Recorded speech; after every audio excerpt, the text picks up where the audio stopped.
In the heart of Milwaukee, behind a locked apartment door, a nightmare lived quietly among the ordinary.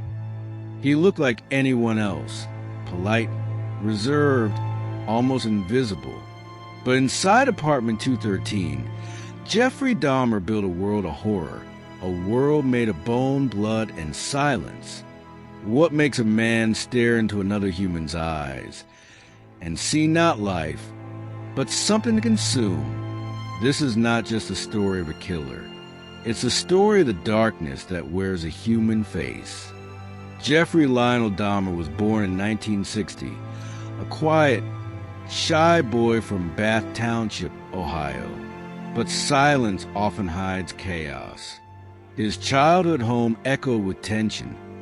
A father obsessed with science, a mother struggling with mental illness. While other children played, Jeffrey collected dead animals. He said he was curious about how they worked. But curiosity turned to obsession, and obsession turned to something far darker. By the time he was a teenager, he had learned to mask his emptiness behind a polite smile, a mask he would wear for years. After high school, Dahmer's loneliness deepened. He began to drink heavily. In 1978, when he was just 18, he picked up a hitchhiker named Stephen Hicks. They drank together, laughed, until Stephen said he wanted to leave. Something inside Jeffrey snapped. He struck Hicks with a dumbbell and became what he'd one day call a total monster.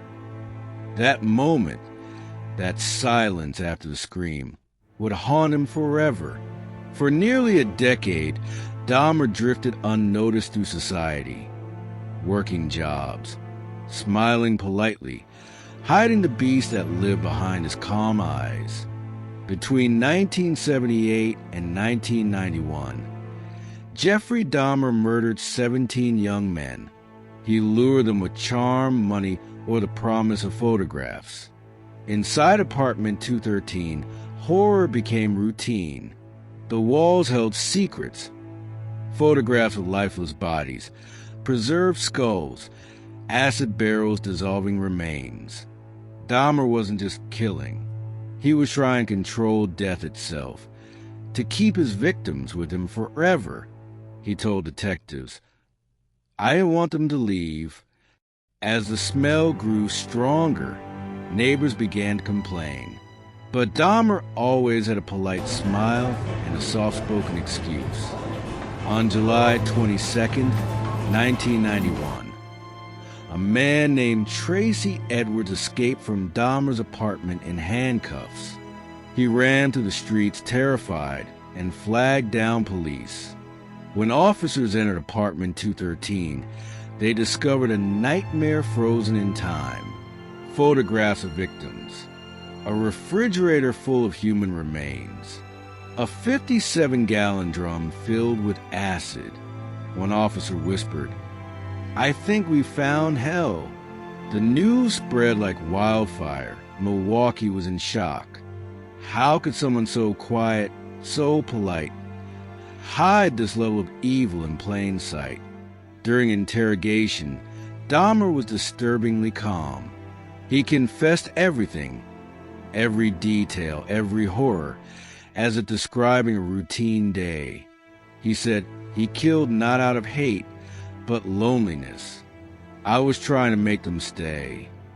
In court, the families wept. Some screamed, some prayed.